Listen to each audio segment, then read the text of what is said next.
Hey there, I'm Kevin. And I'm Jamie, and we're your co-hosts for Two Clicks in a Pod. Join us as we explore our missed times, stories, and memories due to divorce and a 1,000-mile separation. I can't wait. You ready to get into it, Kev? I am. Hey, Jamie, you think they're going to swear? Oh, yeah. Consider yourselves warned. Today, we are joined by Shane McClintick. Shane is the president of Architectural Wall Systems, an engineering firm specializing in building envelope facades, curtain wall, and cladding systems. Born in Harrisburg, Virginia, and raised primarily in Orlando, Florida, Shane now lives in Nixa, Missouri with his wife, Haley, and their 3 kids, Landry, Tate, and Tilly. Shane's professional journey began unexpectedly when he left Florida State University and later the restaurant industry, eventually joining his father at AWSI, where he's worked for the past 16 years. Along the way, he's developed a reputation for hard work, leadership, and his philosophy of fail big, chase perfection, catch excellence. Mentored by leaders like Gene Lord and Michelle Chrissy and inspired by his father, Kevin, and stepdad, Stuart. Shane has shaped his career around operational excellence, leadership development, and building an elite engineering team that makes construction easier, not harder. Outside of work, Shane is a lifelong Florida State fan and believes deeply in setting lofty goals, learning from setbacks, and always striving for excellence. Yeah. It's really weird to read a bio about my brother. It was kind of weird to listen to it. Yeah. So with that said, Shane, welcome to Two Clicks. Yeah, It's been a long time coming. Excited. That's my saying every time. Finally get to be here. Yeah. Yep. Well, we're happy to have A little surreal. you. Mm-hmm. Is it? It's Harrisonburg. It is Harrisonburg, Virginia. Did I say it? Did I say? Harrison.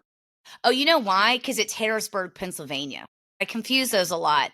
Harrisonburg. Yeah, this is like it's really fun to have you here, Shane, because it's even leading up to when we record with the guests, I feel like I try to really prepare and like obviously read the questionnaires and learn about these people ahead of time so I feel more comfortable. And all day today I was just like, I'm not worried about this. This is an easy one. I was like, oh, I'm going to wash my hair. I'm going to like take a shower and get ready. And I was like, fuck it. It's just Shane. Like, I'll wear a hat. Haley said, what are y'all going to talk about? I said, I don't know. I don't think that anyone's really like putting a lot. I think we're just going to let it go where it goes. I don't think anyone's put a whole lot of like advanced thought into it, to be honest with you. So, Hey, James, do you remember that episode when you said, Dad, do you notice anything different? And I said, yeah, you washed your hair. didn't look all greasy. Yeah, that was a good one too. And then when you said, I had just darkened my hair and I was like, do you like it? And you were like, no. And I was like, well, you definitely have a type. Dad likes his women blonde. So The light hair. and then this was good too. Shane, I don't know if you listened to Julie's episode that Not yet. aired last month. It's a great episode, but we were talking about Julie's, having her reconstruction breast surgery post her mastectomy, and that one of the options is like they can use fat from your body to like basically create more like I'm gonna fuck with these things all night. That's a whole story, but anyways. And Dad was like, he just starts laughing, and I knew what he was gonna say, but Dad was like, did you ask James if she had any fat? Because they told Julie, they're like, well, unfortunately, you don't have any fat for us to use. And I was like, oh, boo fucking who, Do you remember the episode? I don't know if you watched this show, but one of my favorite shows, Boston Legal. One of the episodes was a plastic surgeon being sued because they found out he was using his own fat for his plastic surgeries. And he's like, it's the good stuff. He made his whole. He had like the best, like the best fat. And it would rant and rave about. I think it was like lip injections is what it was, right? And everyone rant and rave about it. And it came out that he was taken out of his own body and putting it in all these women. Well, there you go. Well, I mean, apparently that's the way to do it. I was like, this is going to, not to obviously make light of a serious situation, but I was like, man, all I need is to get breast cancer and just like put all That's this horrible. fat to good use. It is horrible. It's a bad joke. You don't have to have breast cancer to get breast augmentation. Well, I don't. But you know what? Well, I don't know if I've shared this on the pod, but what was it? Back in 2021, I had my tummy tuck. You guys obviously know that. But at that time, I decided to not a lot of women will do what they call the mommy makeover. So it's like the tummy tuck with the breast augmentation, to lift after having kids and whatever. And I made the decision not to. I mean, part of that was money, and part of it was kind of like, I'm 40, like it is what it is at this point in terms of my breast. So I didn't do it. And then 5 years later, I kind of regretted it. And I was like, man, I wish I had done that. And then mom went through everything she went through with having, mom had 2 breast implants when she was in her early 20s and then again in her mid 40s.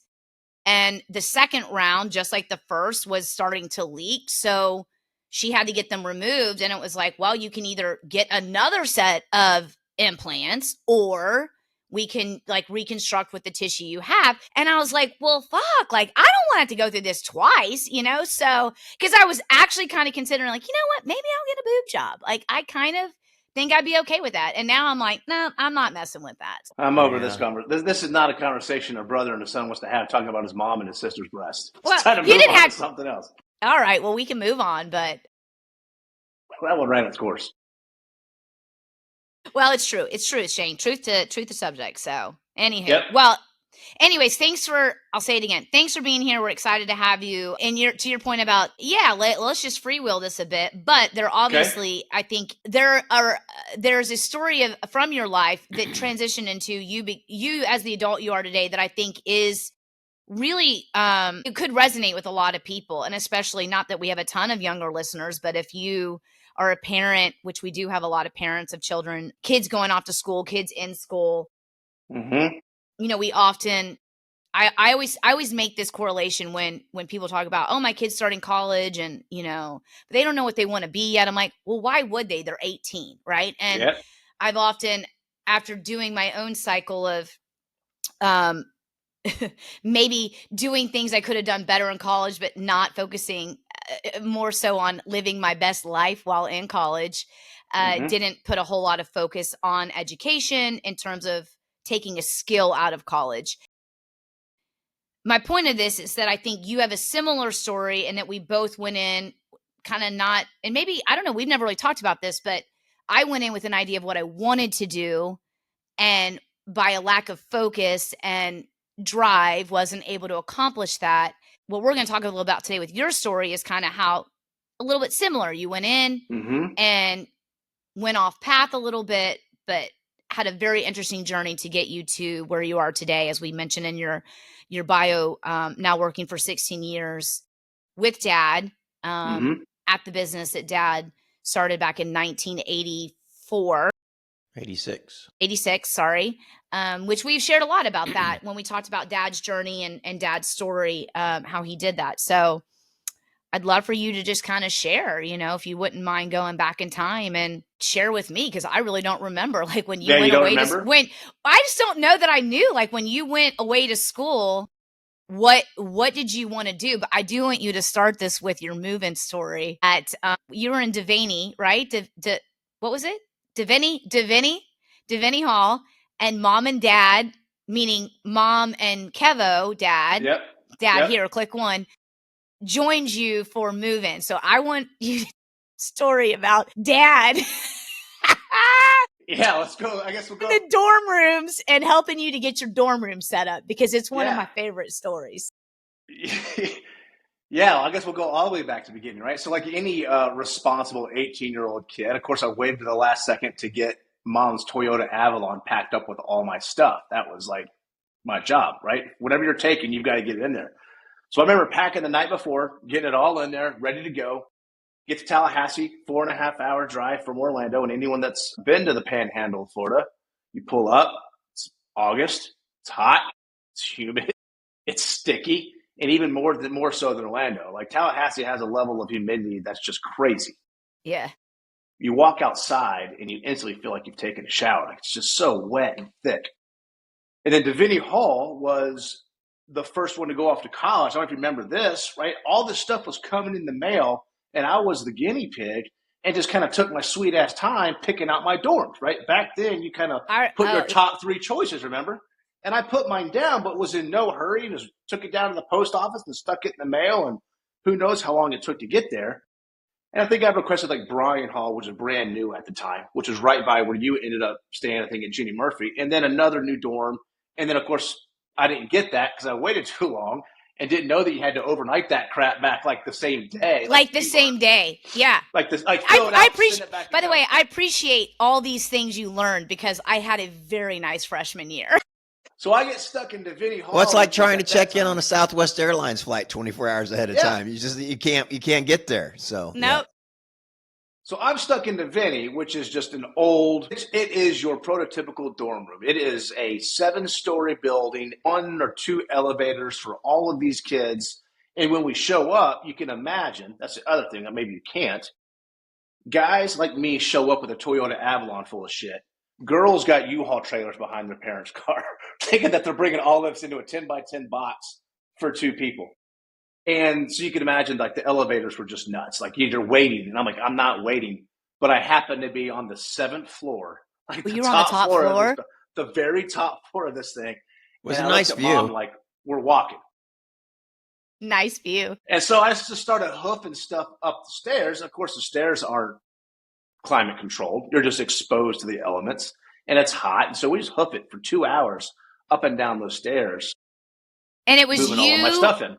You, Dad, and Mom, right? It was the 3 of you. Just me and Mom at that point in time. Okay. So Mom and I got all my stuff in there, and when I didn't fully comprehend how small these rooms really are, I opened up the room, and it's kind of like you hear there's 2 desks shoved on the wall and 2 beds shoved off to the side, and you're like, how are 2 people going to live here?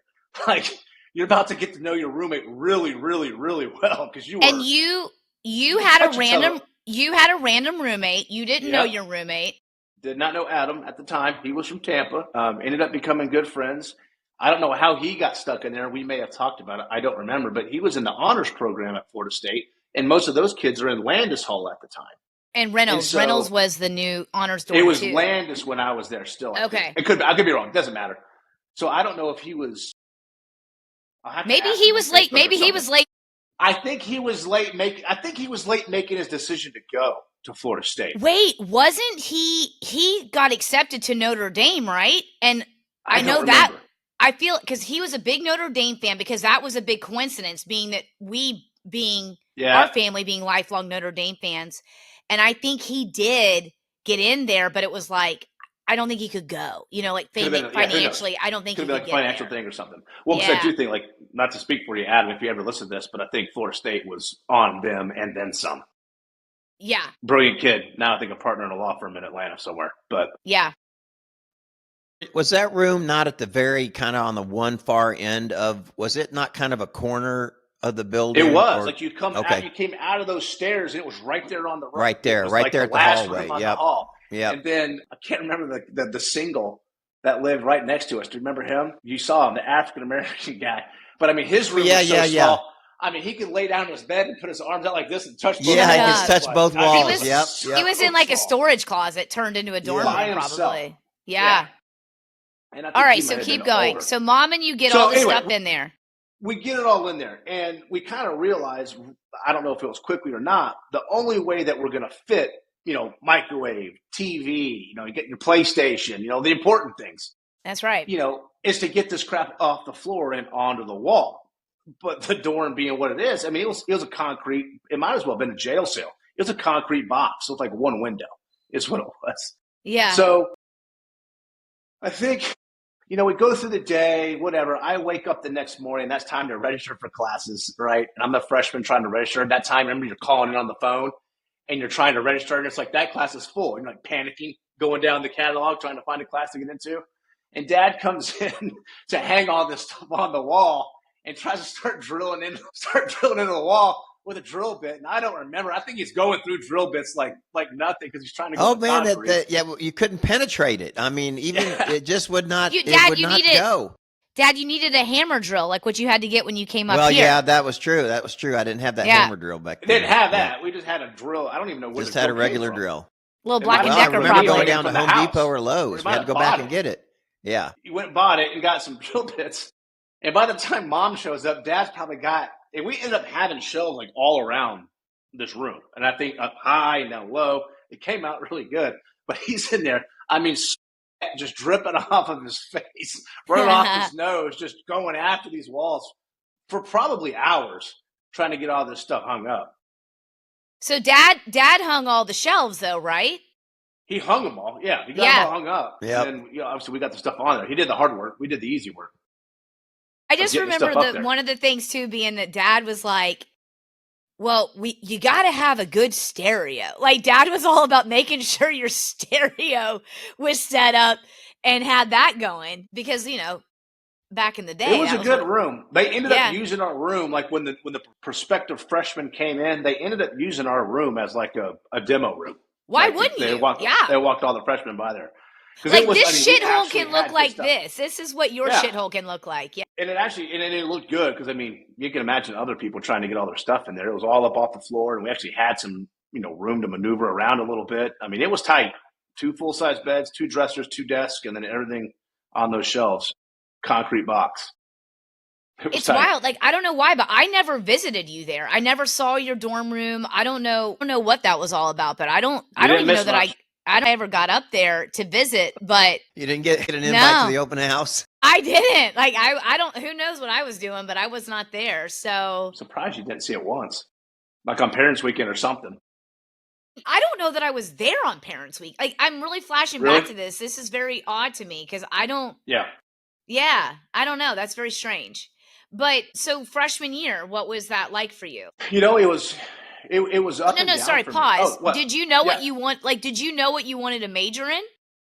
So actually, I went into Florida State declared as an engineering major. Is what I did. I had declared as an engineering major, and at the time, Florida State and FAMU's they had like a combined engineering program. Yep, I remember that. I don't even remember why I dropped that as a major. It wasn't. It was called Rush Week. Yeah, it was called. No, that wouldn't have made me drop the major, would it? No, shouldn't have. Well, I mean, could have been mathematics. Could have been a number of things. But let's break it down. If you didn't have the grades, I guess it goes back to what coming. No, then what were you? What classes were you successful in registering? I guess would be the question. Yeah, I mean, it was a basic, freshman catalog of classes. I remember the first semester of my freshman year. It was college algebra 2 or something like that because I had tested out of whatever class. It was your English 101. It was all of the mandated. You would have taken like speech. You would have taken bio. You would have, took theater. I took like theater as my easy everybody class. Took theater. Great class. Yeah. Just because it satisfied some requirement that you had to take. Yeah. And then there was some political science class that I had to take or something like that I took. And freshman year was fine. I think I had like a 3.0 at the end of my freshman year. It was fine. I mean, it was B's, it was A's. I think I got a C in there, not really focused on some stuff. But it was your basic, 500 kids in a math class type stuff. And then you'd go off on Tuesday and Thursday and have what do they have? Where you actually did your homework and you took your test and that kind of stuff. Like in a much smaller, you had like a TA teaching the class, right? You had your lecture hall and then you had your two classes. I remember that. With the TA. Freshman year, the first semester was fine. Didn't join a fraternity. The freshman year decided to wait. Decided to wait my entire freshman year, right? And ended up joining a fraternity my sophomore year. And then, but to back up, the spring of my freshman year was fine too. Took a history of the Old South class, which was great. I really enjoyed that one. That was a hard class. That's when I realized what the numbers were in front of the catalogs, right? 4,000 level class. It's a senior level class. Yeah. And I'm taking that as a freshman. And I quickly realized I was in a little bit over my head on that one. It was like 2 research paper. It was a research paper and then a midterm and a final. And that was all you got on that one. And you were reading I really knew I was in trouble. I do remember this, going to the bookstore and getting my books for that class. And you had a different book you had to read every single week. And these books were everything from a plantation owner's journal, like incredibly boring, like woke up on this day, it had the temperature and the time and what the weather was. And planted my tobacco. Yeah. But basically it's a boring journal up to really interesting stuff about, the class was really led up to the Civil War is really what it was. History of the Old South and what kind of caused it. So that was freshman year was fine. It was getting adjusted, kind of getting used to being a social security number in class and not a name. Yeah. That was odd at times. The classes were I remember the classes being so big. Well, Isn't that especially those first Yeah. 2 years, like your what do they call that, brother? Your core curriculum classes you take, Yeah, like just your yeah, undergraduate you're classes. literally. Did you take bio? Like you go into the auditorium that's there in front of the fountain, whatever. What is that? Westcott is the building, and it's the biggest auditorium, and it's literally I didn't thousands take of biology kids. there. So you would like a lot of people, a lot of freshmen took bio because it filled your one of your credits, and I didn't yeah, take you bio literally because I the knew I first didn't day I like walked biology. in. Well, you never had to go again. I walked in like I probably sat in that class 3 times, and then you just Yeah. like read the book, read the notes that you could buy online, or not Yeah. online, but from what was that dorm that Jenny Miller lived in, Southgate. Southgate. Remember they sold the notes there, Like the Cliff Stan's Notes. notes. Yeah. Stan's So Notes. you Yes. could go Yes. in there. So some kid would sit in these classes, Dad, and take notes. They would sell these notes to this. Somebody started a business. It was called Stan's Notes, and you would go in there and buy the notes from class. So it wasn't cheating. You didn't have to go. Right, You would have to. right. You'd have to Yeah. still read the book. You would then read the notes, and then you could take the test. And Yeah. I did that for probably half of my classes the first 2 years. Nobody even cared if you were there. It was wild. It was Yeah. AI back then. That was AI. It was the AI of I do today. remember that. Yeah. Yeah. I It's do that. crazy. I do remember, a big school like Florida State. I do, again, learning a lot first time. I do remember it being a struggle when you're in a school that big. It's hard to find a place to fit in, right? There's there's just so much, and there's so many people, and if you don't have something,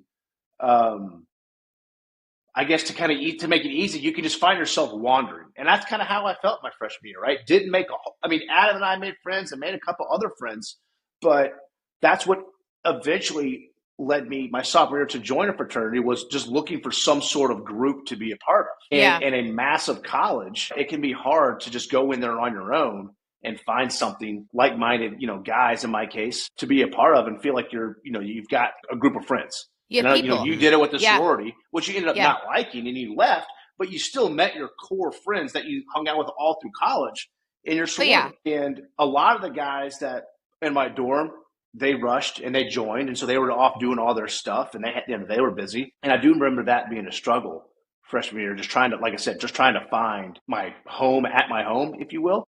Yeah. Kind of got lonely at times, when you really didn't have that kind of, well, what are we going to do on a Friday night, or where are we going to go? And that was tough for sure. Well, and you're such a social person. Like you just like, it's shocking. I can imagine how you felt that way, because like you're the person of all 3 kids. You're the one who, as example at Dad's wedding last weekend, you enter the room and you are the life of the party. Like everything. And I mean that in a beautiful way. Like everyone just gravitates to you. And I often get people often are like, you're the oldest, right? Like they see you and they think you're like younger than me. I'm like, no, he's the oldest. I'm like, he's just more fun than me. Yeah, but I'm still like, you didn't have anybody from high school follow. You didn't have any high school guys follow you to Florida State, or you had nobody close. You had Bobby Navapor. That's what I remember. Yeah, but nobody else Bobby really. and I hung out, and we had a great time. And there were guys that were there, but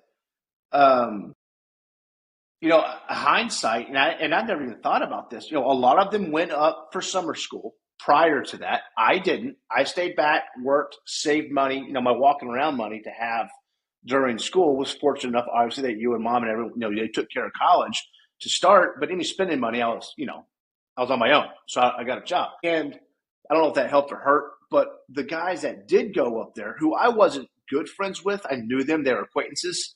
They were going to parties over the summer. They had kind of met guys, and they're rushing and joining fraternities right away, even knowing which one they were going to be in. And so they had already kind of made their little clique, if you will. And well, that's a good point. And they were in a different dorm and all that kind of stuff.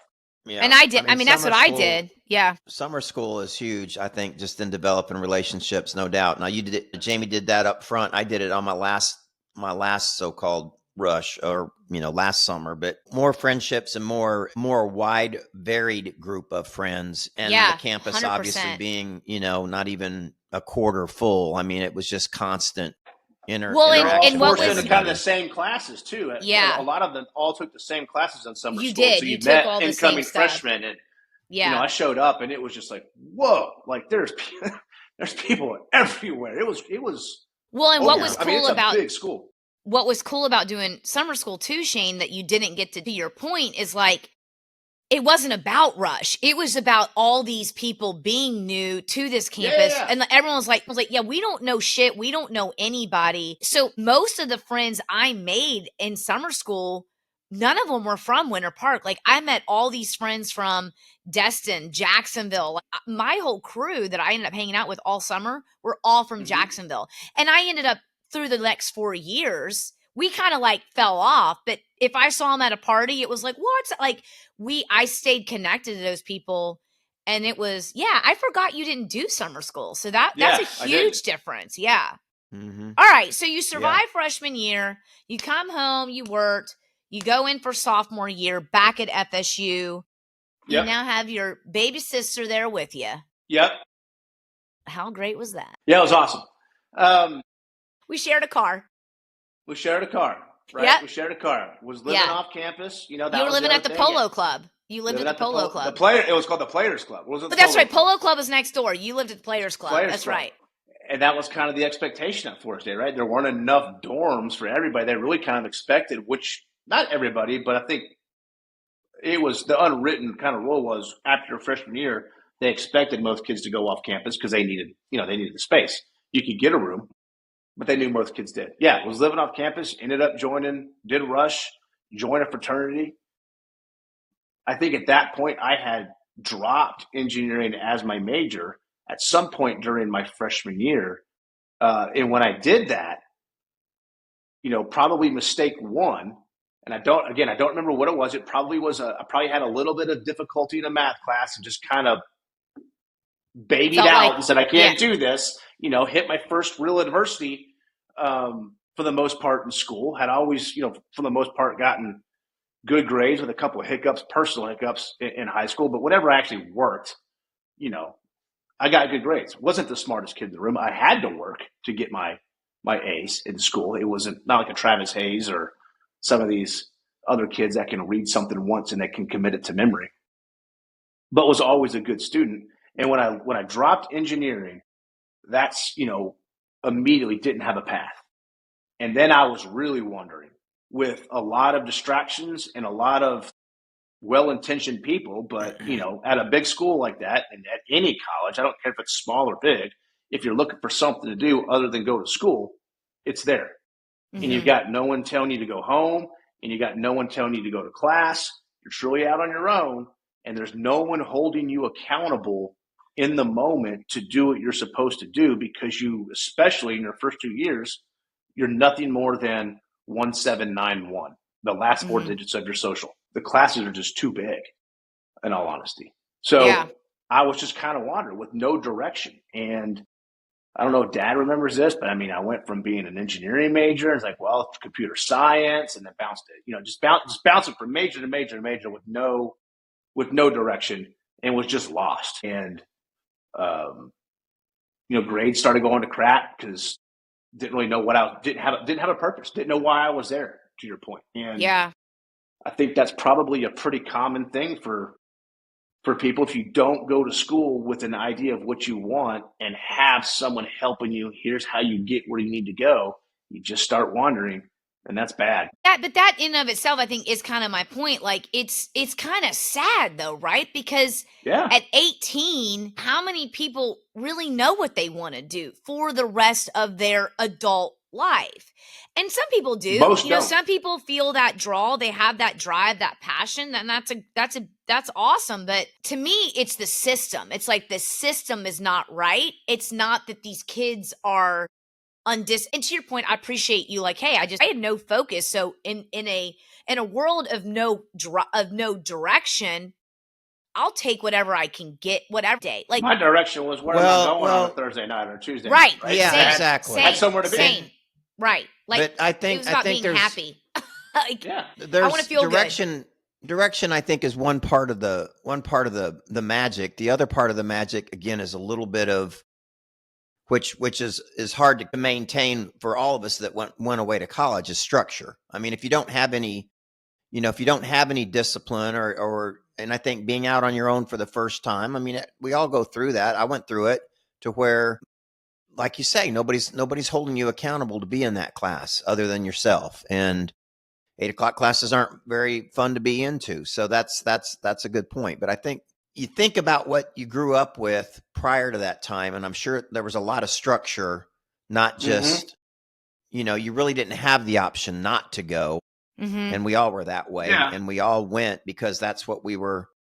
The focus was there. The I don't think the drive was there. I think it was just that you were focused, you were captured, and you kind of had to do it. So you went through it, did it, and got accomplished. And if there's any pressure about getting good grades in high school, it's because so that you can go on to college. So that's a purpose. And the environment's changed. When Jamie and I were going through high school and college, it was still very much of the mentality of you graduate high school, you go to college, or you stand no chance of being successful, right? That was your pathway to any sort of financial security. You had to go to school. The good life, right? Yeah. And I was there was lots of years of that for sure. Yeah, for sure. But we were I was kind of early to this party. Like knowing the struggles that I had when I went to Florida State, and was not prepared as an 18-year-old kid, at least without a direction where I wanted to go. I needed to stay home, go to community college, knock out the easy classes, figure out what I wanted to do, and then go off, and focus. That's the path I needed to take. And I remember when I had Landry, when we had our first child, Landry, and then subsequently Tate and Tilly, I looked at her and I'm like, and Haley's the opposite. Haley went to college knowing she wanted to be a physical therapist, and how competitive that is. There was no option but to hunker down, get good grades to get into PT school. And she did. Yeah. And she did. And I just remember looking at her and saying, look, if these kids, if they don't know what they want to do, I'm not letting them make the same mistake I made and just go off to University of Missouri or Missouri State and just wander around a school for 2 years. Spending a lot of money. Yeah. Spend a lot of money. Yeah. So they can figure that out at home at Ozark Technical Community College, taking Algebra 101 and biology or physics, 101, whatever it is. And it is kind of sad because part of college, yes, you're there to get an education to then move on to the next phase of your life, but it is supposed to be fun. And I will say, we had a lot of fun. It was definitely fun. We had a lot of good times. And when I think the same way as you, Shane, I've talked to the kids about, Reese to this day is like, I'm going to Florida State. And I'm like, no, you're not. Why not? What's wrong with it? You and Uncle Shane went there. I'm like, right, it's a state school. I'm not spending $60,000 to send you to a state college. You can get into one of these schools. They don't understand that. Yeah. But to this day, she's like, well, I'm going to Florida State. And it's like, I want that for her. I want her to have the experience of going to a big college football game because it's fucking awesome. And because it is. And I want her to walk through a student union and be like, wow, I didn't even know there were all these. And I will say Reese is growing up in a much different culture than what we grew up in. Reese is growing up around all different kinds of people. We grew up around white people. And we grew up around upper middle class white people for the majority. Mostly, yeah. I remember walking through the student union for the first time on the Wednesday where all the clubs were out. And it was the Indian club and the Hindu. And I was just like, what is even happening here? All the people. And it was I was so overwhelmed. But that's an experience. That's great for kids, right? To get out of your comfort zone. So I'm very torn. I'm with you. It's I don't want to waste the time. I don't want to waste the money. But there is something to be said for the experience. And we've got 10 years to figure that out, but we'll see what happens. Yeah. Yes. There is a lot to be said about the social education you get going away to a big school, thrusting you in and having to deal with challenges of being thrust amongst 30,000 incoming freshmen and trying to find a home. That's hard. For me, I just know personally, if I had to do all over again and you don't know what you don't know, and you certainly don't know it at 18, my personality, I know you always say that I'm the life of the party, but when I walk into a room, I have to force myself to walk up to somebody and introduce myself. It doesn't come natural to me. I'm not, it's like some of I'll take Bud Petit as an example. One of my good friends here. He's the kind of guy, he can make friends with anybody. Just naturally easygoing, that's a little bit harder for me to to go in and walk up to some guy I don't know and shake his hand and say, "Hey, I'm Shane," and just strike up a conversation with a stranger. And it's really hard at 18 years old. That's probably a Yeah. skill that you Yeah. get better at as you become more comfortable in your own skin and as you get older. But, Well, you're so at my used to age, relying on your people. You think about, you go into in high school, you go to an event, you go to that, you go with 4 people. You don't go alone. You don't go well, with yeah. one person. You're going with like your people. So it's funny. I've never heard you. I didn't know that, because I feel the same way. Commonly, people are like, "Oh, it's just you're so good at this." And Dad, you've probably heard it as well. Like, you've never met a stranger, and you can just walk into a room. I'm like, it's really hard for me to, like, I'll go to conferences for work, right? And the Yeah. expectation is like, yeah, you go to learn, but then you got to go to the networking event after. And that's where we want you to network. We want you to meet people. We want you to make connections. And I'm like, God, I just would rather do anything than do that. Like, I don't like it. I'm not good. I That don't is feel hard. comfortable. That is hard. But I think it's funny how the three of us are sitting here and Shane talking about his discomfort in that. I mean, I had the same discomfort, and I'm sure you have the same I think that's pretty natural. I think with time, with age, with a little bit of, a little bit of experience, and you're not the same, at 40 something years old as you were when you were 18, for sure. That's a given. But I think it is hard for everybody to just get out there and want to create a conversation with a complete stranger trying to tag a network contact. Number one, just what are you going to talk about? Number two is how awkward it's going to be. Number three, and by the time you get to that point, you're ready to turn around and go hide behind whatever you can hide behind. Yeah, going to a conference and being amongst a group of people, and even when you know people in that conference, and Shane and I have experienced this in the Ghana conference or the BEC conference, you know these people, you work with these people, but it's kind of a brush off situation. It's not real. Yeah. It's not very comfortable. Nobody makes it comfortable. They have their favorites, or Yeah. I've always said, if you're a bullshitter, you're not going to have a problem at a network event. If you're quickly to the truth, you have no. We are, and I think Shane's a lot like this. I know I'm like this. We just don't have the time to mess around with that bullshit. Yeah. I mean, I just want to get to the facts, get it over, get it done. And only unless I'm bold enough to just start talking about what I am good at or what I know, but just general talk, I'm bad. I don't have time for it. And I know that probably comes as a surprise, because we sit here and laugh and giggle and, BS all the time about fun stuff and silly stuff, but there's memories involved there. There's knowledge of the other person that's sitting on the other side. And I think that's what Shane runs into, like you said, at the wedding or amongst family events, is everybody knows Shane's the fun guy. So Shane's naturally going to be tuned up and jazzed up to be the fun guy, and he doesn't let you down.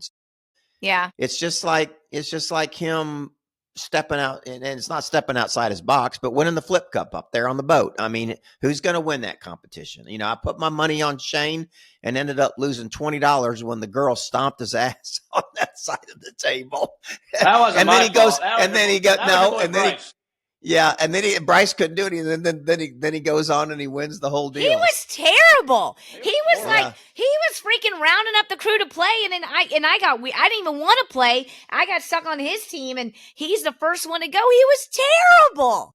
Did anybody give him shit for that? He had too many flip cups probably that time. I can tell you one thing. I wish I had given him shit for that, because I was like, dude, that was you definitely disappointed.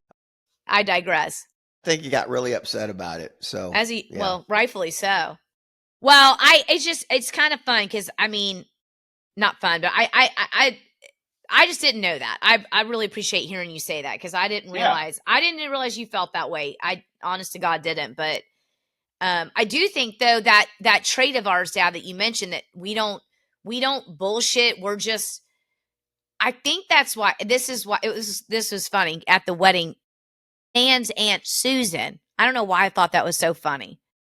And I know she's listening, because she is a super fan, but she said, "I am Suzanne's Aunt Susan."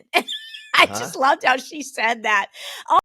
All weekend I would hear her say that, and it just tickled me. I don't know why. Anyways, she came up and she said, I just feel like I know you. I listened to the podcast. I love it. And I said, well, number one, I appreciate you listening. And number two, I appreciate that you like me, because you either like me or you hate me. There's no in between.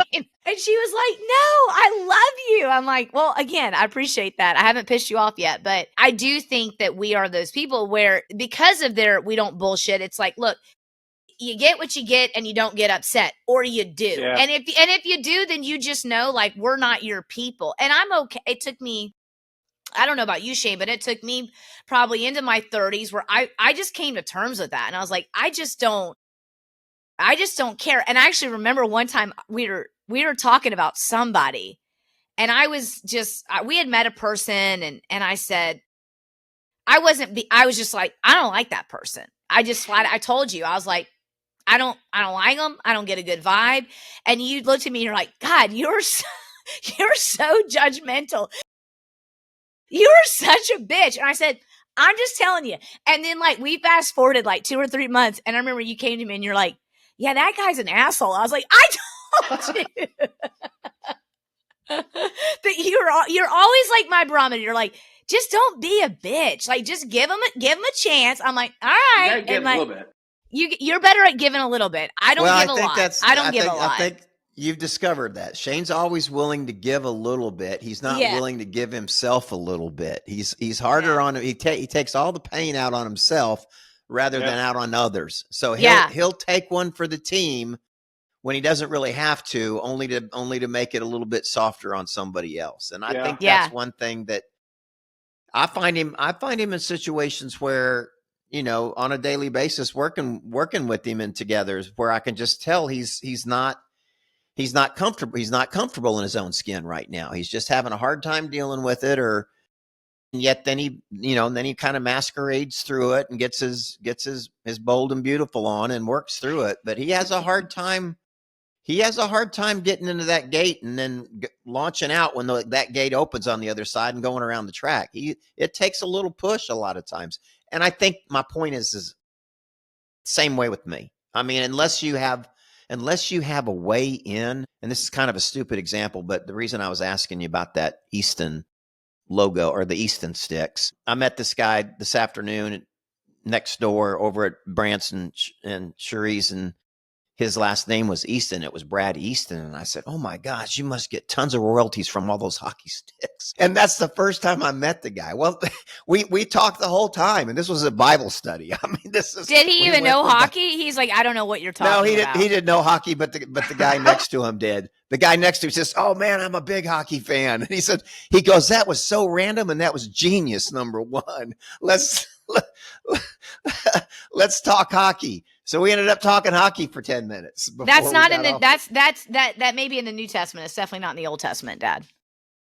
Easton? I'm kidding. You mentioned Bible study. I was trying to make a joke. It wasn't good. It didn't land. It's all right. It didn't land. All right. So we're going to derail here. We could derail for hours. So, all right. So your sophomore year, by the way, great times together, brother. Some of the best college memories. I just loved it. I had a great time with you. Got my ass up and gone to class a little bit more often. I had a great time with you. Yeah, we had a great time. I will tell this story. I just love this. There was, I don't know if you may not remember this, but the bar on Tennessee Street that always did the bigger shows. I don't remember the name of it. Doesn't matter. We were there together for something, and it was like everybody was getting on the stage to dance at one point. And I was like, I'm always good to get on a stage to dance. And you were like, was it the piano bar? Yes, the piano bar. And you looked at me, and this was back when I have those red wedged heel there, these big old, and that was when that Wyclef song was in. I'm in love with the stripper. Oh, yeah. Yeah.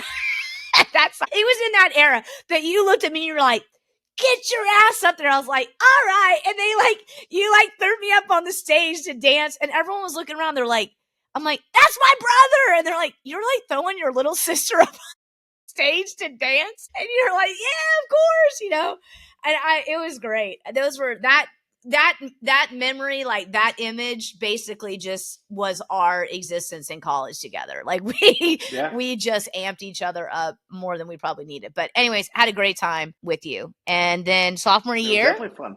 After that, you left Tallahassee. So let's talk about, you mentioned how in hindsight, going to community college, spoiler alert, you went back home to Orlando and enrolled in community college. So talk about the change there, and then kind of how you segued into finishing out your degree then. Yeah, so went back. I think it was actually after my sophomore year. I think I went back for a little bit and just said, okay, I'm going to take some time, got a job in Tallahassee, and then finally kind of woke up one day and said, this is stupid, right? This is dumb.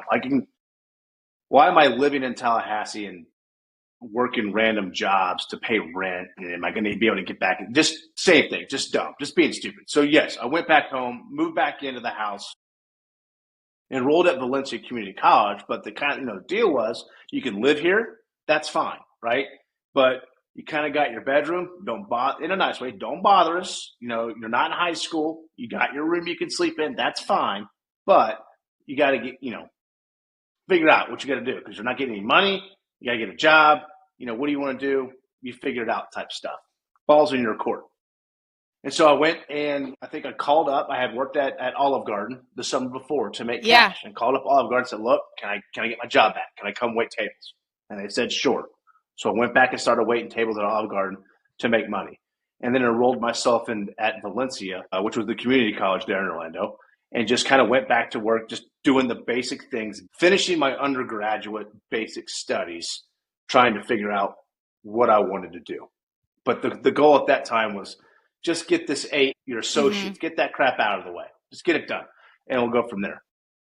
And that took, I don't know, a year or so, a couple semesters to get through that. Wasn't bad. I guess when you get, and let's be honest, I didn't leave Florida State on my own accord. We've kind of left that part out. They wrote me a nice letter saying, look, we just really don't need you to come back here anymore. You were on academic probation, which then you couldn't go. And then I didn't turn around and I couldn't go back. So appreciate that honesty. Please get those bookshelves off the wall of your freshman dorm room. Yeah, again, we got those things up before that. But I guess if there was a small positive from all of that, when you don't do well in school, no one takes crappy grades when you transfer. So I kind of threw away a year of school and had to go and retake all that. Basically start your sophomore year over. Basically, yeah. Yeah. So that's not transferring, all that kind of stuff. And so went and took all that stuff over and did just fine, and went to work at Olive Garden. And that's kind of when I said, man, I really did like the hospitality industry. For me, it was fun. It was fast paced, not boring. You're on your feet, you're running around, you're talking to people. It's never, in any job, you kind of do the same thing, but there was something new to deal with, right? You had to kind of, whether you liked it or not, put up with the bullshit, put a smile on your face, customer's always right no matter what, and go to work. And it directly impacted your pocketbook. Well, and you were good at it. You were good at it. And people, I think it doesn't take a rocket scientist to by any means to be a server or to wait tables, but I've had some individuals. But yeah, if you don't work, if you don't have urgency, and you don't have any kind of drive, you're not going to be good at it. If you are right.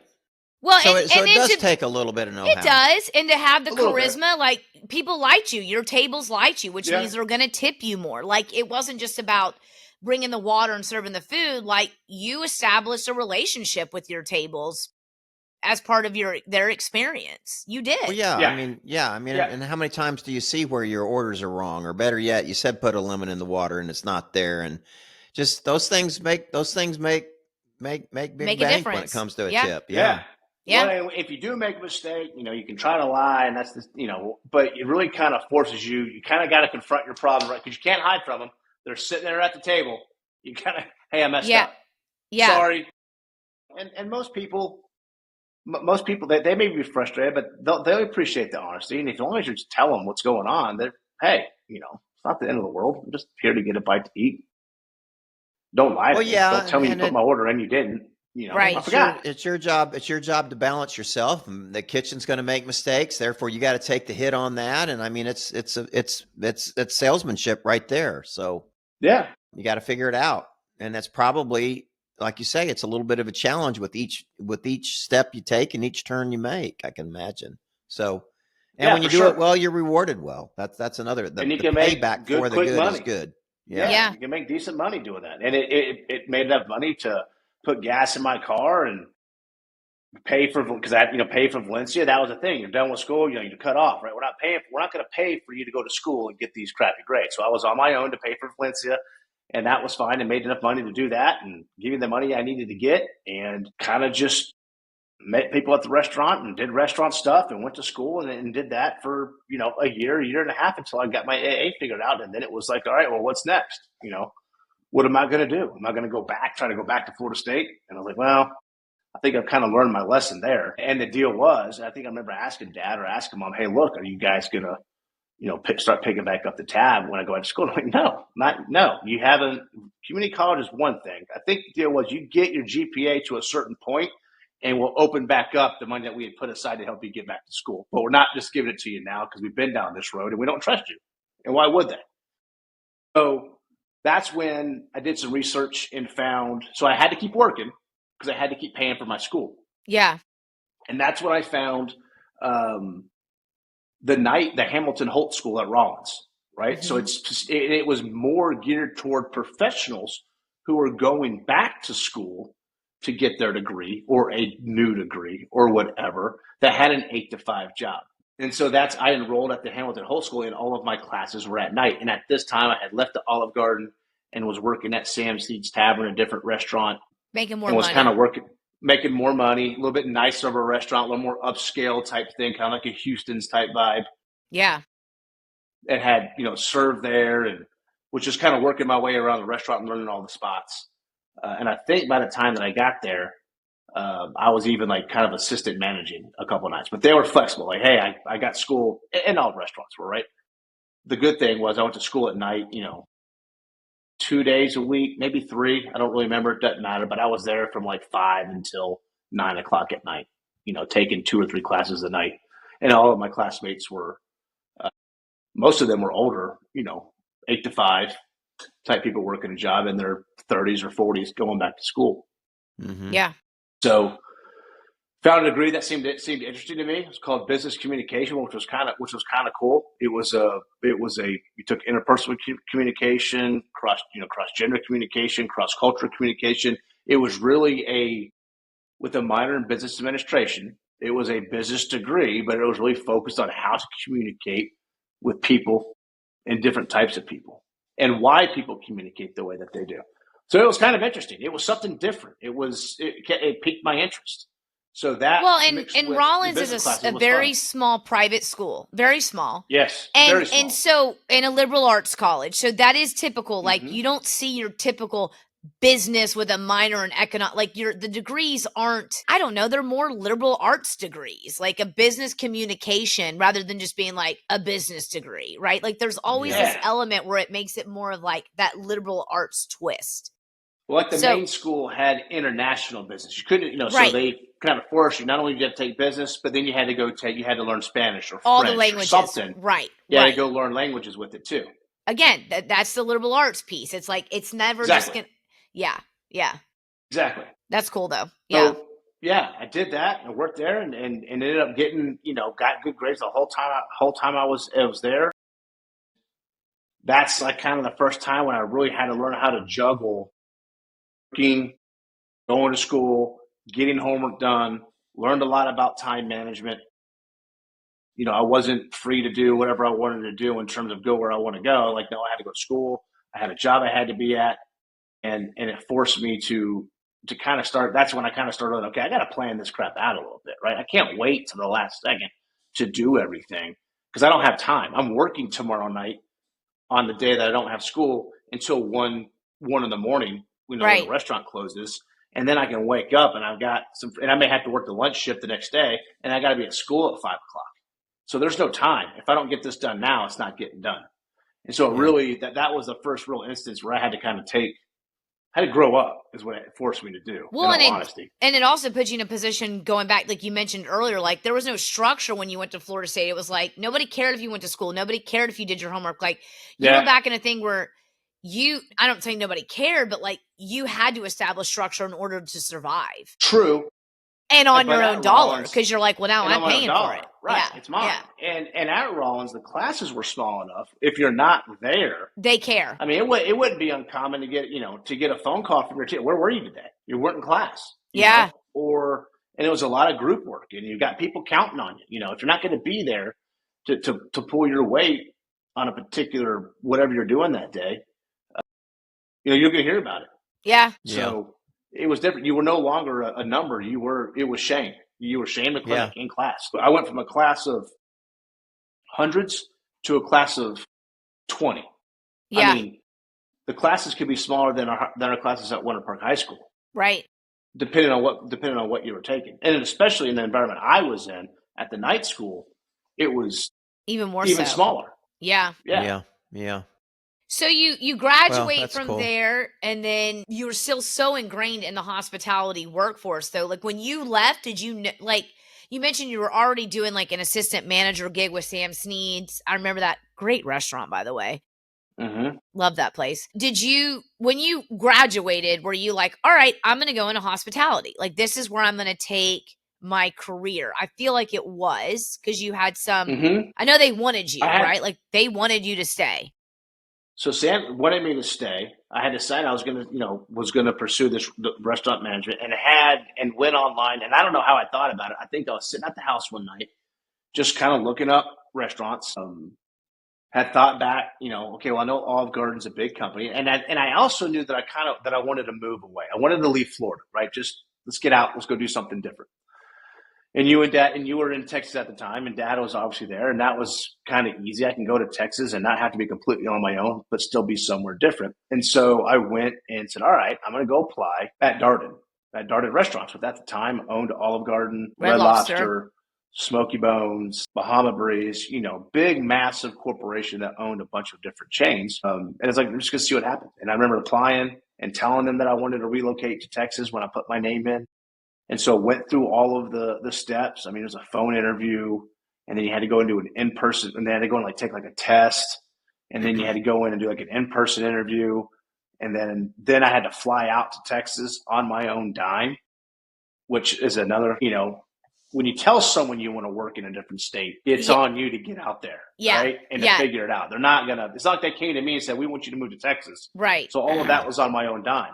So I had to fly out to Texas and had my interview at the South Lake Red Lobster with the regional guy, and got an interview there. And he offered me the job on the spot when I was sitting at the table, and said I'd take it, and it was before I graduated. Like, well, I can be out here on this day. And I had to get through graduation, all that kind of stuff. So I had it set up before I graduated and was ready to go. I think I took a couple of weeks.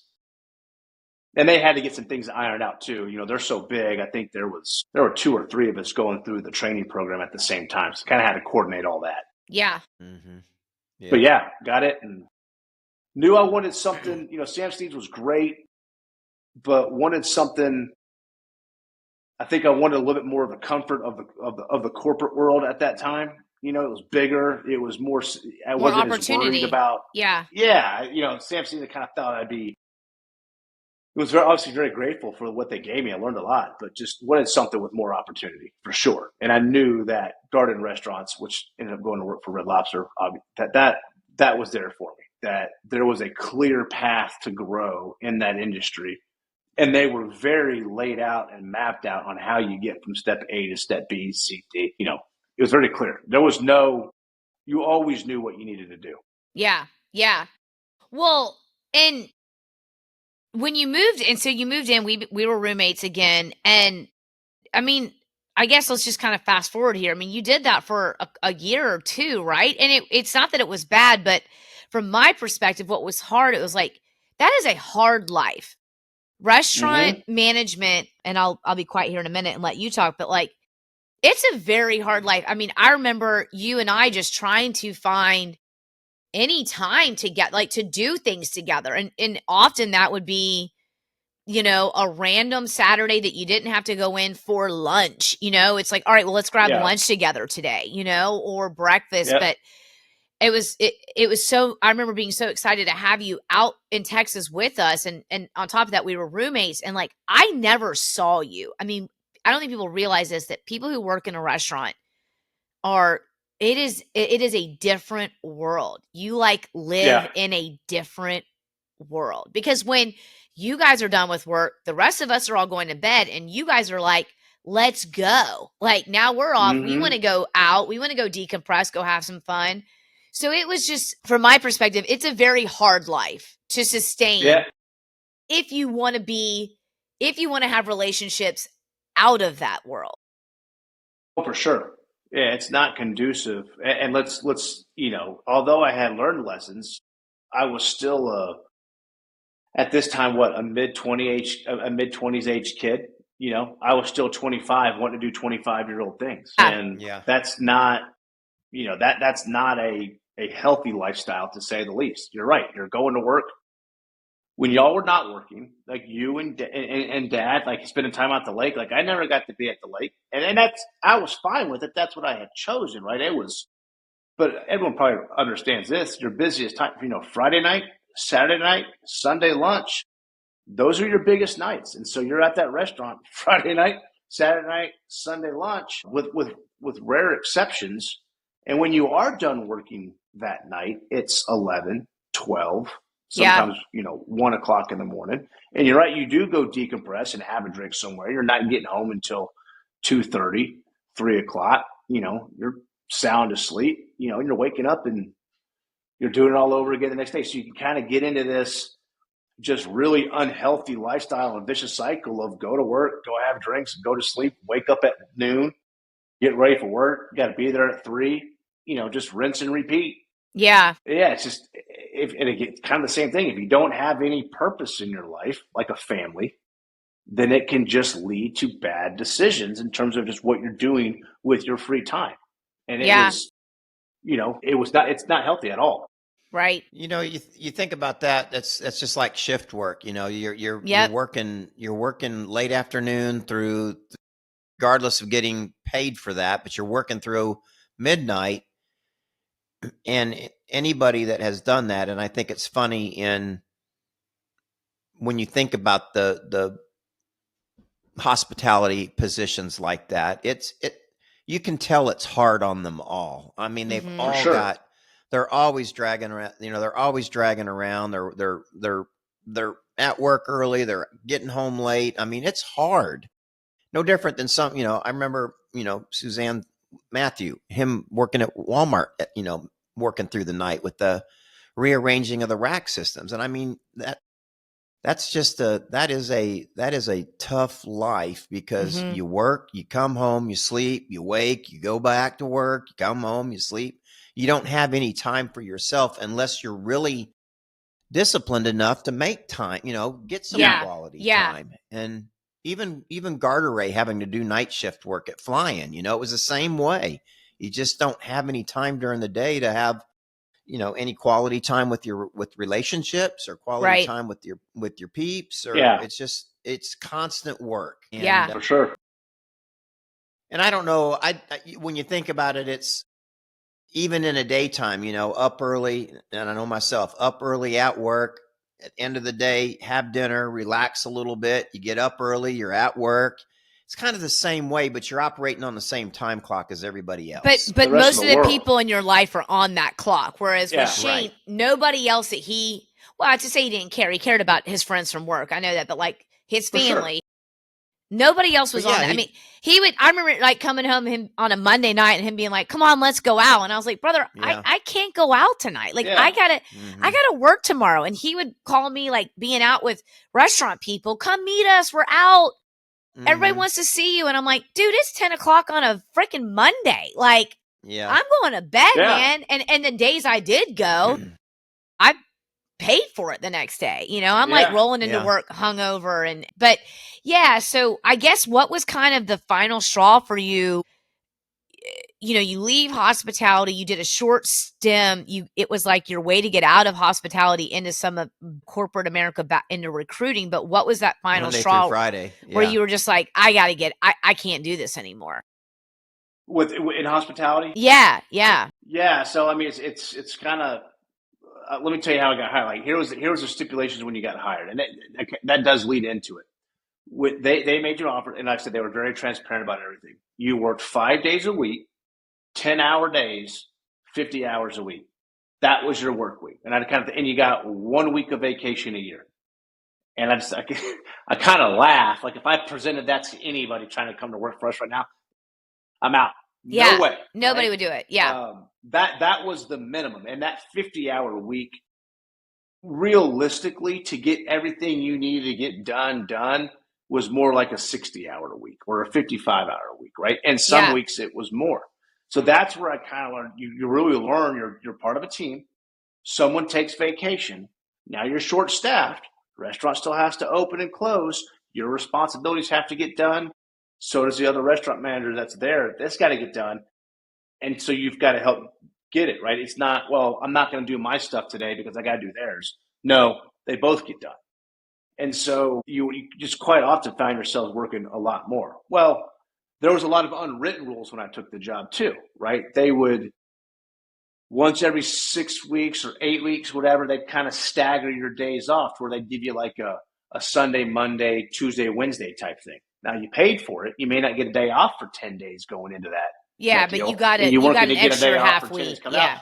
But you kind of got like a short little 4-day window to go do what you want, which is awesome because when you're used to having a Monday and a Wednesday off and now you've actually got some days together, that was kind of cool. And then like once every half year, there was an unwritten rule, you'd get a weekend off, right? They'd schedule where you'd get a Saturday and Sunday.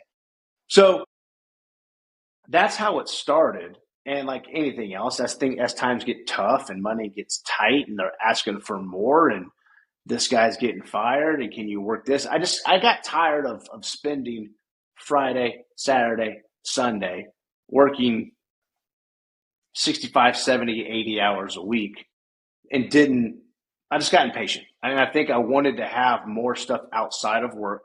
I kind of realized I'm not in the best of shape anymore because all I'm doing is going to work, going to have drinks. That's the other thing. At 25, I'm not coming home and cooking myself dinner. I'm stopping at Taco Bell 4 nights a week on the way home and shoving my face full of, junk food.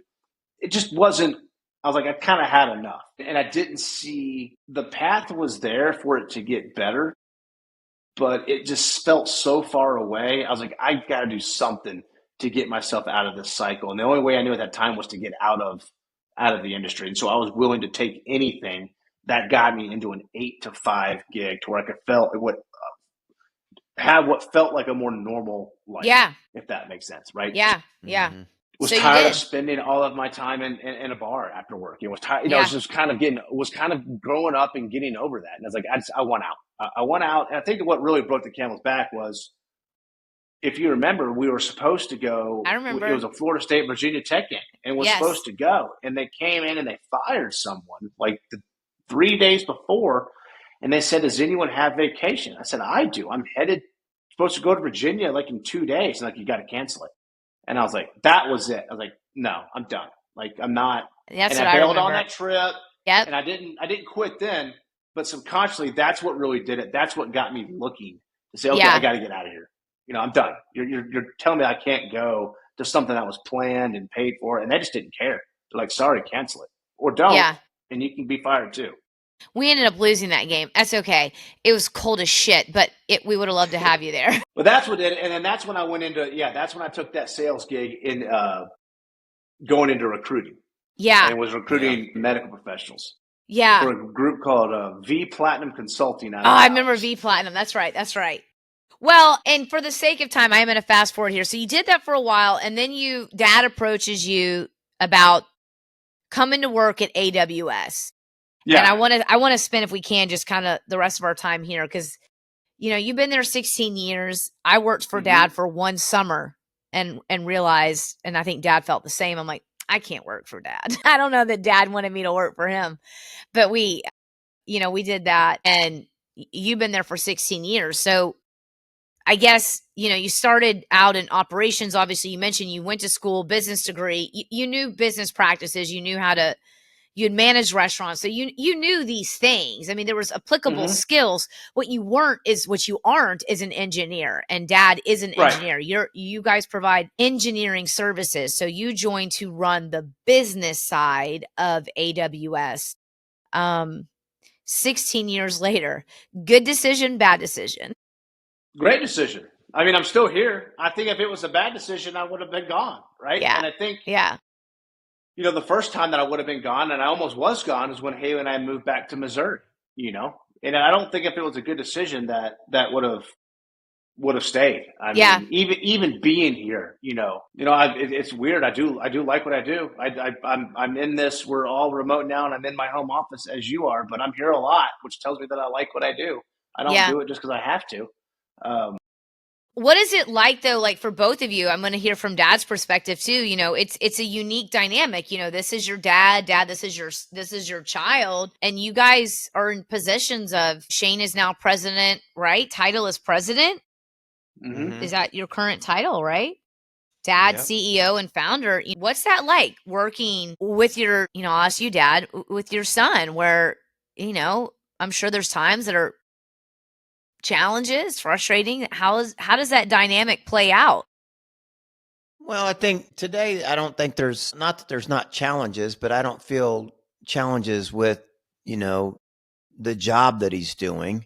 I know it's a difficult job, but when he first came on board, it was really just getting his feet wet and kind of just shadowing me, on learning how to really be kind of a glorified admin. We had Catherine at the Mhm. time, and but Shane and was going through the divorce at that point in time, and that's why I asked, I think, Shane back, as I could quickly see trying to assume all of Shelly's responsibilities, with just the banking and the credit cards and the all of that stuff, invoicing, and the only person that could run that, I originally had Catherine trained to do that, but getting Shane on board to step in and take over that responsibility, he was more naturally inclined than I was.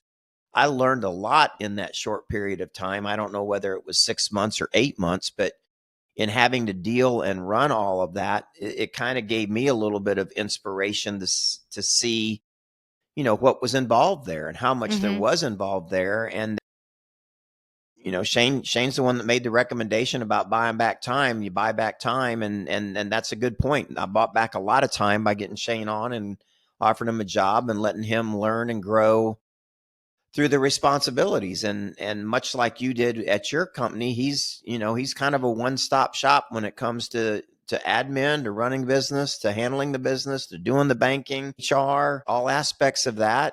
It With his skill set that he did bring in, and his drive and his ambition and trying to get things organized and documented and properly done, he always did a great job of that. Did he know everything? Did we agree on everything? No.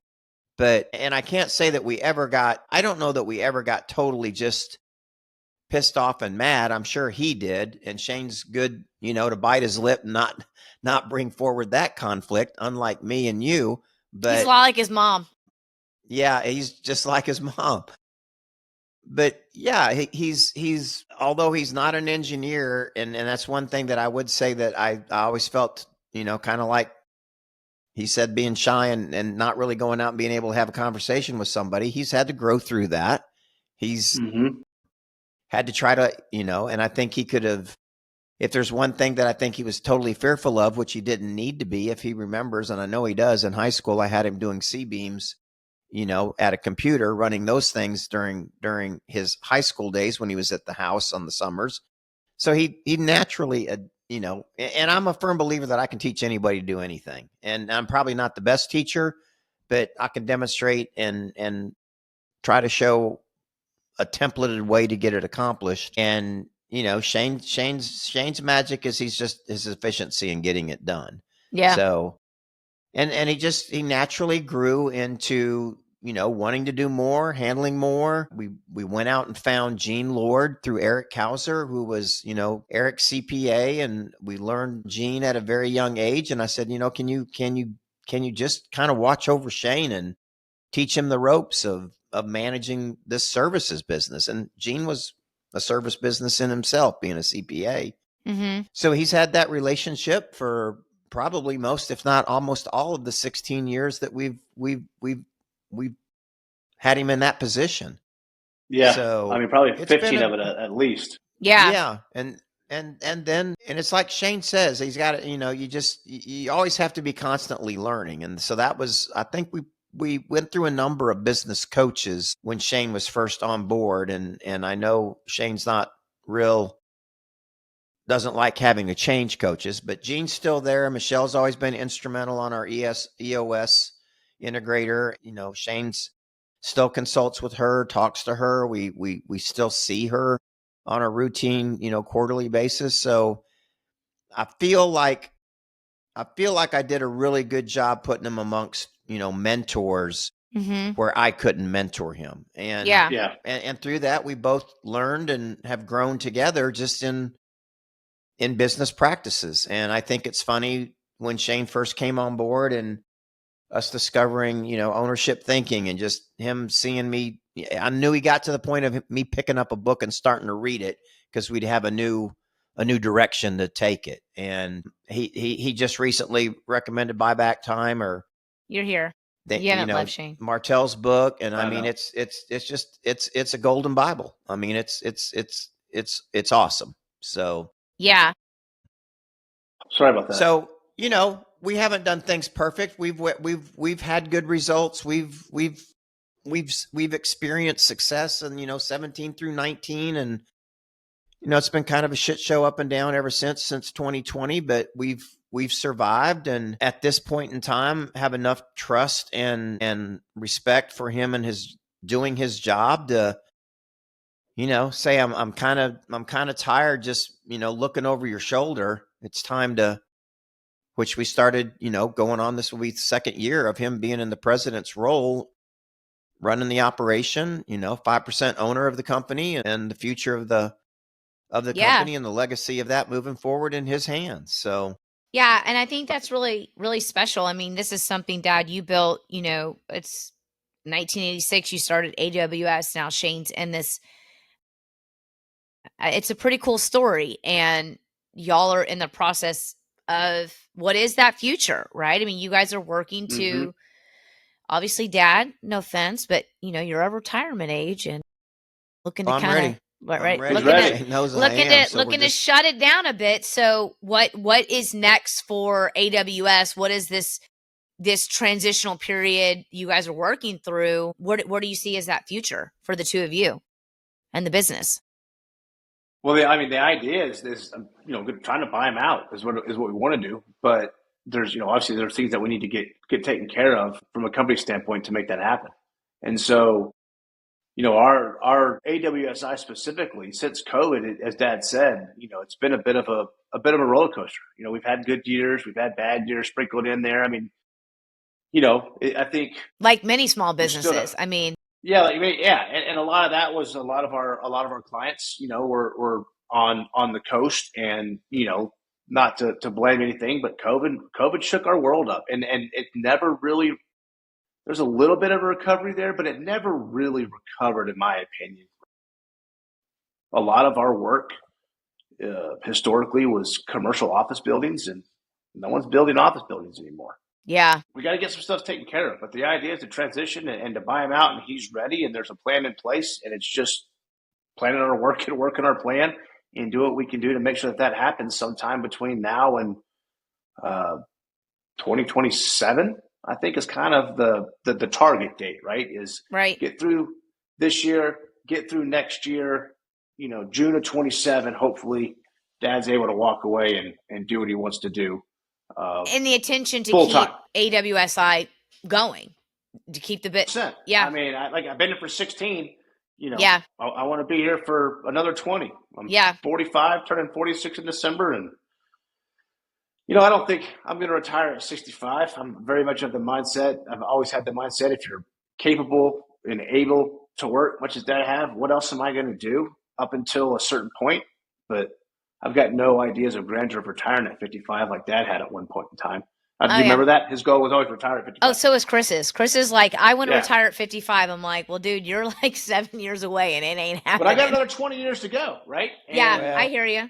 I feel like I'm involved. I mean, I'm in it, and it's what I know now. And well, brother, really want to bounce out. I know a really good HR person if you're looking to hire when Dad leaves. So yeah. Well, Last to get I hired, tell first to you, get fired. Yeah, that's right. it's, as Shane said, another 20 years, but it's, and I think when you're young like that, you always throw a goal out there. And actually, my first retirement age was 45. I remember Clay talking about that. We're going to retire at 45? 45.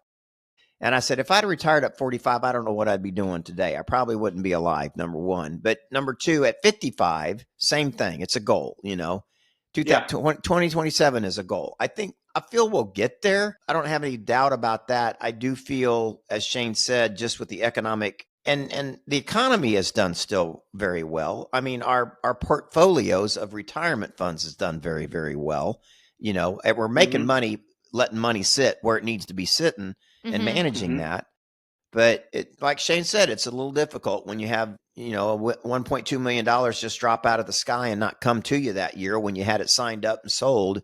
That makes a big, huge kind of a divot to have to repair. And it's been that way slowly ever since. And it's not just us.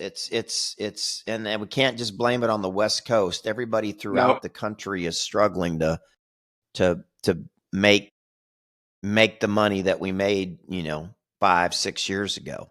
Yeah. But I mean, it's hard to believe that Shane's been here 16 years, number one. It is hard. Number two, and he has, just like his dad, he has a passion for what he does, and that resonates loud and clear.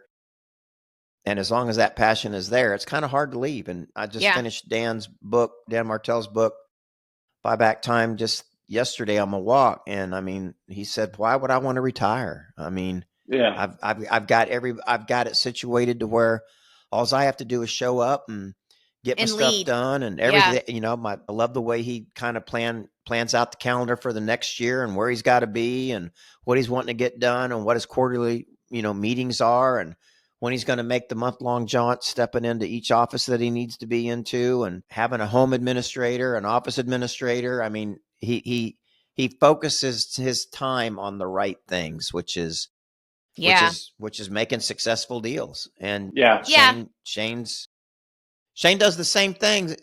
We all try to do the same things. It's just sometimes success is there. And as you know, working with employees, you've got to keep them motivated and keep them inspired. And some people just, you know, don't have the same inspiration. And you just can't control, to your point, you can't control everybody. You know what I mean? You can't. You can try, but you can't. And you can't. And you know, it's not just you guys, you know, it's like we feel it too. We literally the other day I had to fill out something for work and, you know, we're down to 48 people. We were at almost 80 people 3 years ago and we're back down to under 50 people.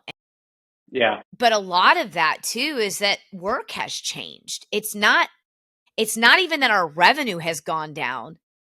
It's just the work has changed, right? Where we were a business where people traveled and you were on site. It's like everybody realized you don't have to do that. And where we thought we had to do that, you don't have to do that. So Shane, to your point about commercial real estate, people in office buildings, you know, that went away, but it's coming back. I see it somewhat. It's wild, but nobody likes it. The people who have to go into those offices, they're not happy about it. They don't want to go there. You know, our people. Nobody wants. They wouldn't want to go back. No, nobody wants to. So it's just such an interesting. You know, Dad said it's, you know, you can't just blame but COVID it changed everything. I mean. It changed everything. It changed everything, but it changed stuff, you know, good too. Not bad. I was saying not all bad. Yeah. Not all bad. Yeah, you get to go pick up your groceries. You don't have to go pick them out. You get to pick them up. Yeah. But just opening people's minds to how we can work, I think is what I appreciate. For sure. And I don't know if it was COVID that forced it or not, but, you know, I think we all kind of got the similar mentality. Nothing's ever good enough, right? It can always be better. Yeah. And I'm sure that wears people out at times. Just looking, and I'm sure it wears our people out. Like, holy crap, like you're going to come in and ask for more? And I'm like, I am, because if we're not doing more, then we're doing less, and that's not good because someone else is doing more. Mm-hmm. Where I going to that route, like it's just, we've got good people, right? I'm not saying we don't, right? I'm just, at times I feel bad. because if you look at the efficiency that we're able to do workout now, like you're saying, you went from 80 something to 40 something, your revenue's got not going down. The revenue that we're generating on a per employee basis has skyrocketed. We're That's able right. to do a lot more with less, and we're finding ways. And what I'm asking is, okay, well, we need to take that up another Even notch. We more. need to find a way to do 25% more than what we're doing now per person. Yeah. That's coming. I mean, we won't even go down the AI rabbit hole, but Yeah, it's wild. Yeah. It's guys coming. AI is not going to replace an engineer, but someone that knows how to use AI will take your job. Yeah. That's what's going to.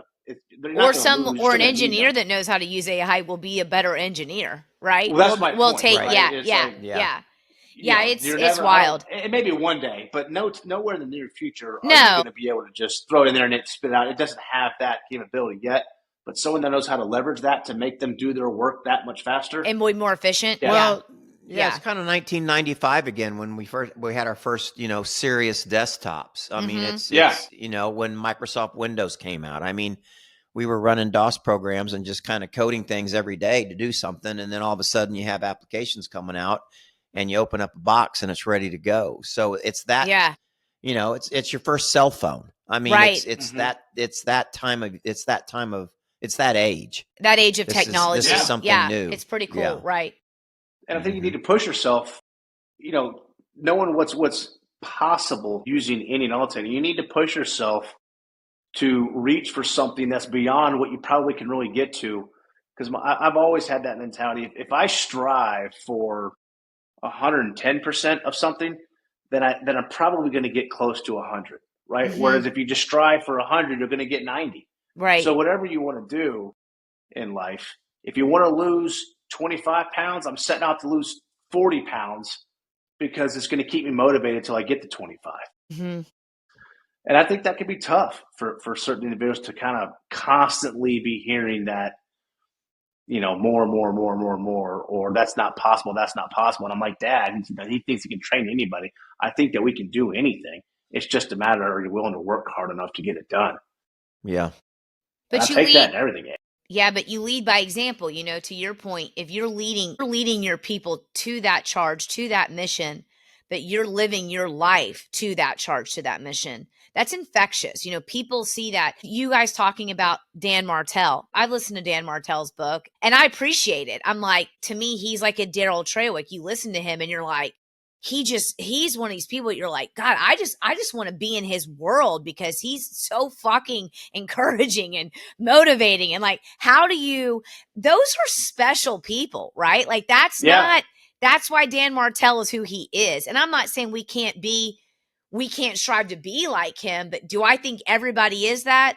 No, I've come to learn that. Like, that's why those people have jobs. Right. That's why those people write books. That's why those people are who they are. But if a Dan Martell can make my day 80% more productive, more positive, more efficient, I'm still better for that.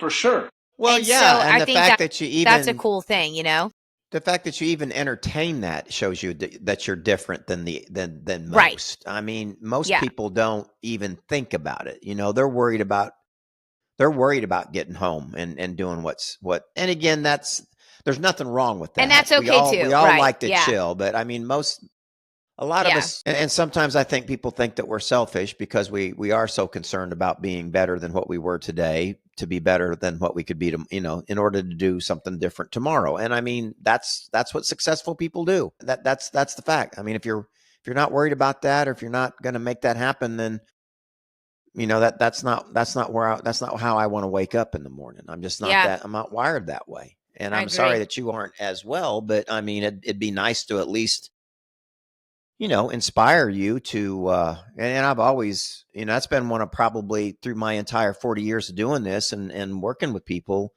that is difficult when you are trying to make them the best and they just really don't want to come along, and that's hard to take.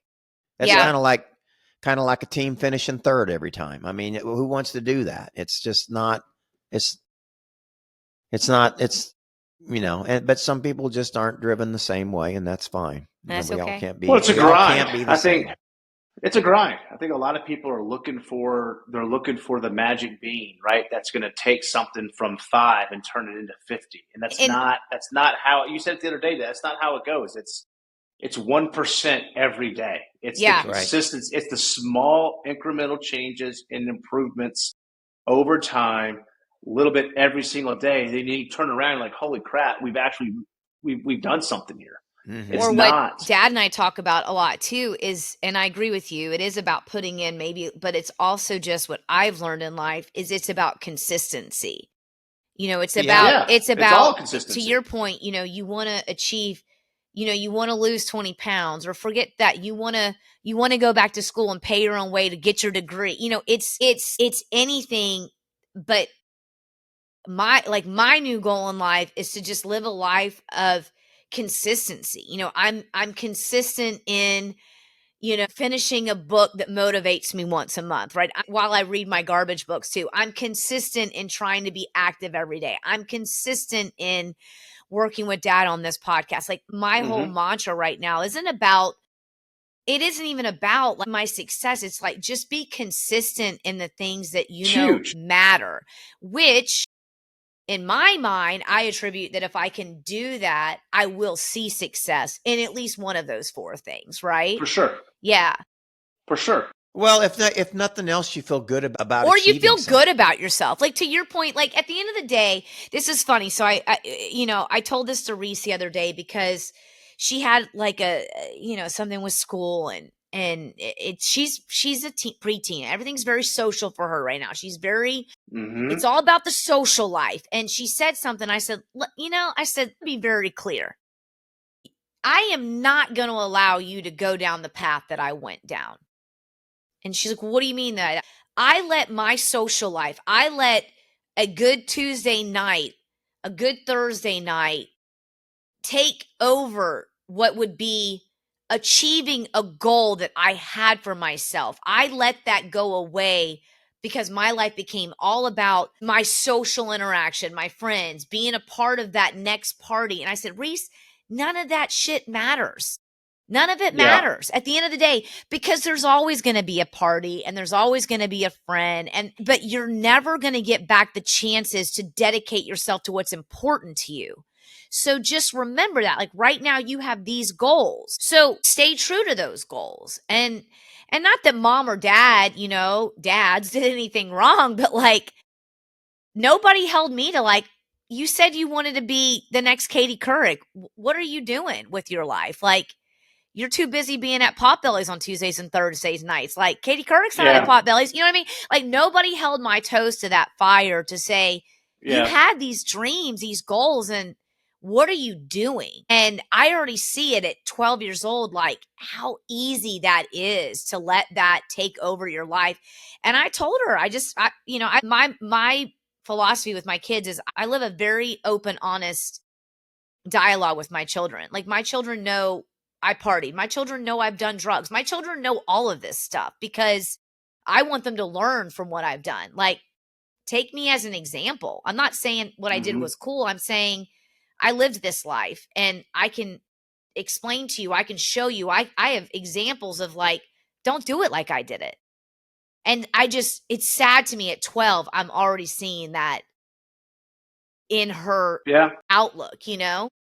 Well, yeah, and I know we don't have a whole lot more time, but No, I yeah. do want. I think that's a great outlook, and I think it goes back to what we talked a lot about today. In just, had we all had more accountability on our own, and I don't know if you listened to that little recording I did today, Shane, but I mean, it still comes back to Daryl's 3 words of, you have to learn how to be accountable. That's step 1.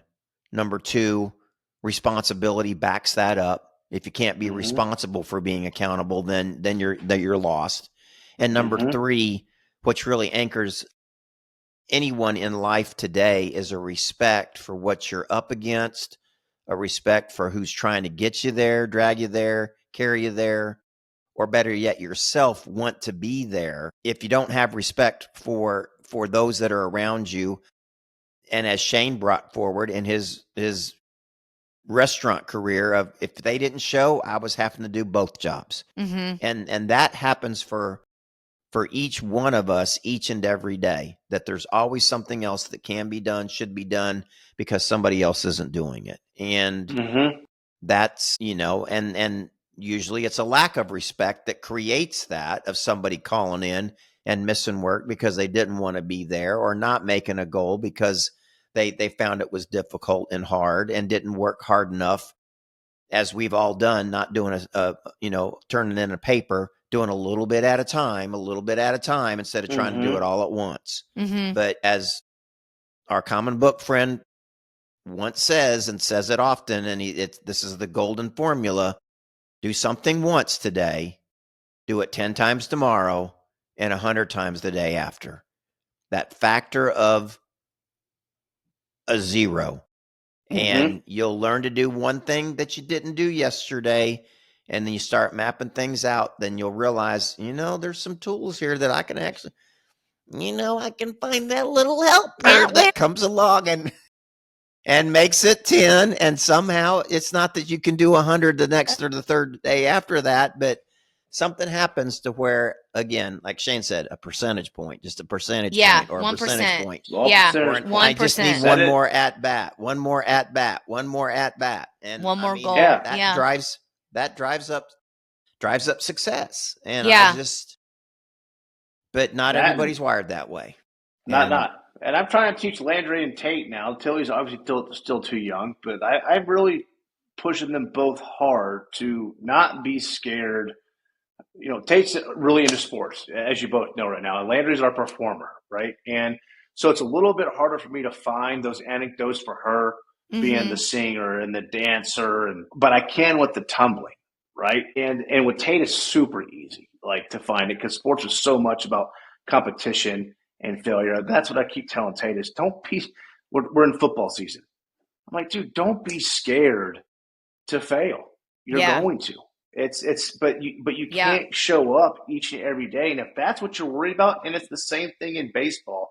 And we're at a baseball hitting lesson on Friday, and Rafa's this great guy. He kind of said this in a way that a 9-year-old can understand it better than what I would say to him. He's like, "Are you just trying to make contact with the ball, Tate, or are you trying to hit the ball?" He's like, "Stop trying to make contact and hit the ball." Right? Yeah. In other words, quit worrying about missing and swing. And if you do it the right way, it's going to take care of yourself. And if you do it consistently enough and the right way enough, it will be committed to muscle memory and just swing. And I'm trying to instill that in both of them right now. Don't be scared to swing. Go hard. Go 100%. If you fail, that's fine. There's no shame in that. You're going to do better than most because you are trying so hard. Yeah. And take that in everything you do. Don't be satisfied with mediocre because someone tells you that mediocre is okay. You're better than mediocre. Or if you're not, you need to train yourself to be better than mediocre. To want to be better. Yeah. Yeah. Be excellent. Well, yeah, and I think there's, again, everybody, if you're being asked to do something, I know that you don't want to, but maybe somebody feels that you're really good enough to actually do it. Just like you taking your sister in her red shoes and throwing her on top of the table to dance. That's right, because I'm good at it. That's right, Daddy. I mean, that's kind of my point. That's right, Daddy. Thank you.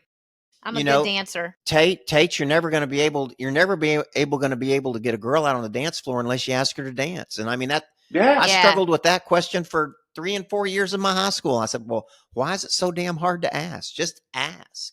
Yeah. So what's the worst they're going to say? You got to take risks. Okay. Yeah. Yep.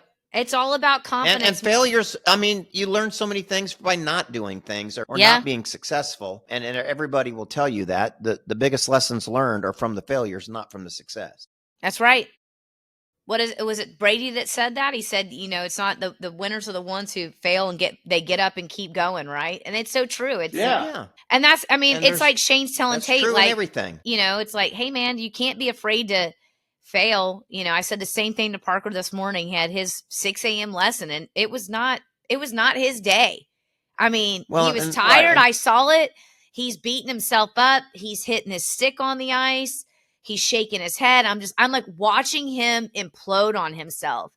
And there's and there's Shane. Shane's been on the pod. Shane's going over to him, and he's just like, coaching him, but like giving him a bro hug and like patting his head. And I walked over to Parker at 1 minute because he went and got water. And I just said, I never do this. I don't. But I was like, I went over and I said, dude, you got to shake it off, man. I was like, you got to get out of your head. It's not your day. It's not your best practice, but you're here.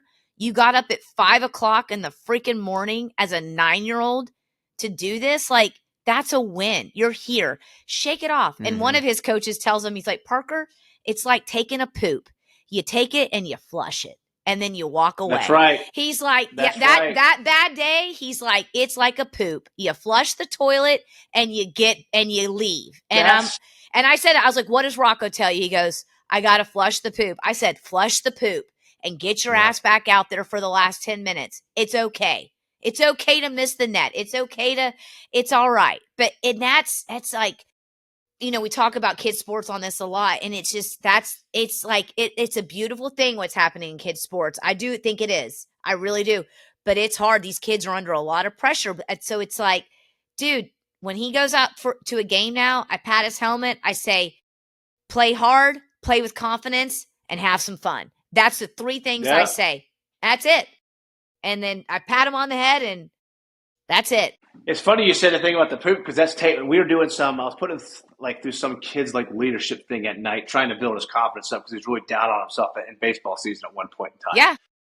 And it takes kind of like us, kind of like me. He's harder on himself than anybody's going to be on him, right? And he gets super down, and it was impacting the rest of the baseball game. And it was this thing. We said flush that turd. I don't know. It's weird how you said that. We say flush that turd. Yeah. But the symbol we do this like we're flushing a toilet. Oh, we'll have to come up with that. If he sees me, he'll look at me every once in a while. And if I'm doing this, it means forget about it. Yeah. Flush it. Let it go. Next play. I'm gonna take that on. I'm gonna start doing that because I was looking at him. I was doing the shake it off. Just shake it off. You know. Yeah.